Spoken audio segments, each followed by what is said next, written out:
This is the Akdal Mka 1919, and while it may look like something out of AR's Gone Wild, this is actually a 12-gauge shotgun.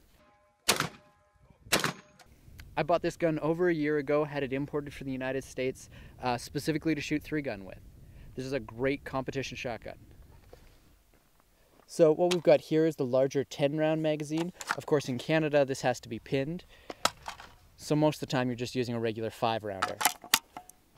I've been tinkering with box-fed shotguns for a while now. I will say hands down, this is my favorite one. This is the counterpart to the Saiga shotgun in the United States. Of course, being in Canada, we can't have Kalashnikov variants. While it shares no components, the idea is we want to mimic as many mechanical similarities to the AR-15 as possible. So our magazine release, our bolt hold open, and our safety are all the same sort of setup. It even looks like an old A2. Of course, that is enough to make the RCMP listed as a restricted AR-15 variant, which isn't a huge problem if you're using it for competition purposes, but it does mean I can't take this out and duck hunt with it.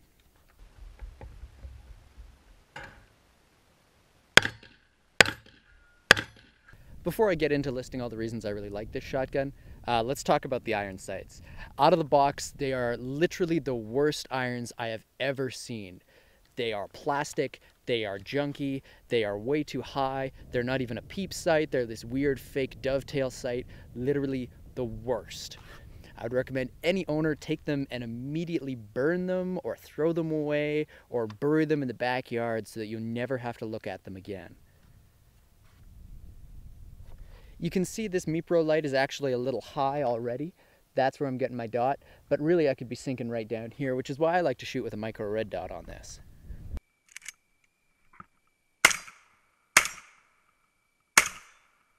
There's also a lot of upgrades that you can do to the 1919. Firebird Precision in the United States has built a bunch of premium parts, so you can get a complete aluminum lower, you can put all Magpul stuff on it, you can get a forward charging handle. However, part of the appeal for me is that this gun is only $650 US. So I'm still under $1,000 even after buying a half a dozen magazines. I have done a few very, very simple upgrades to make it run that much better. The factory charging handle isn't bad, but if you put a little 4-cent rubber nipple over that, it's a lot better. Because the magazine release is close to an AR-15 standard, I was able to retrofit an Odinworks release onto this, which makes it a little easier to access from the index finger. I don't mind the idea of a forward charging handle on here, but I am loath to add another $300 onto the gun. There's been a couple of versions of this gun already. This is the XN model, which is what you'd be most likely to buy off a shelf today. That had improved performance with lighter loads. The other thing that's new is coming from EAA, and their whole pitch is that they're doing improved charging handle, bolt release, ambidextrous safety, that kind of thing. I believe they're calling that the 1919 Match, and that's brand new for this year, so I haven't seen it anywhere yet. Firebird Precision also makes an enhanced version that's essentially all aluminum and built off the same concept as a 1919. This gun is remarkably light. I believe it's 7.5 pounds with optics. Of course, that'll change if you start trading out parts.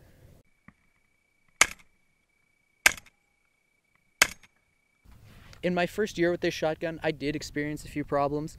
It is, like the Saiga, heavily magazine dependent.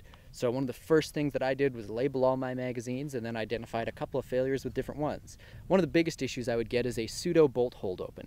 So the idea is that your last round, you want your bolt to stay locked to the rear. So when you insert the new magazine, you hit the release and you're good to go again. You're not playing with the charging handle when you don't need to be.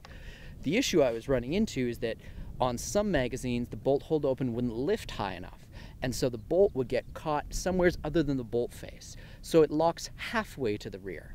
At which point I can pull out the old magazine, insert a new magazine, but when I go and hit my bolt release, nothing happens. So then you have to slap the charging handle, and it's really not good for the bolt carrier group to have it gripping in that way. The solution I discovered thanks to the internet is to widen your magazine feed lip so that your follower sits a little higher, so your bolt hold open lifts a little higher, so it'll engage consistently across the board. There's a little bit of tinkering to be done with some of this stuff to make sure that it's running. That being said, I've never had to take this gun to a gunsmith. I did have one reasonably embarrassing malfunction with this gun this year. The roll pin that holds your extractor in place on your bolt is actually not a roll pin. It turns out when mine came from Turkey, it was a nail. So one unlucky slug shook that nail loose and up and immediately jammed between the receiver and the bolt carrier group, In order to prove the gun's safe in the middle of competition, I essentially had to force the group back and jam the nail in there. Fortunately, it was soft metal, so it hasn't damaged the gun at all, and I've since replaced it with a proper roll pin. When I first wanted to start shooting 3-gun, I realized that I was going to have a really steep learning curve when it came to all the shotgun manipulations. Rotating the shotgun so you could get better access to the feeding port, grabbing 4 shells off your belt and feeding them, reverse loading, all that kind of thing that are really important for competition, I was going to be at a serious disadvantage with. Indexing a magazine is something I already know how to do. Carrying magazines, activating bolt releases, these are all things I'm really familiar with. You could argue that I skipped the hard work of learning the skill by jumping to something that shares the same mechanics as a rifle.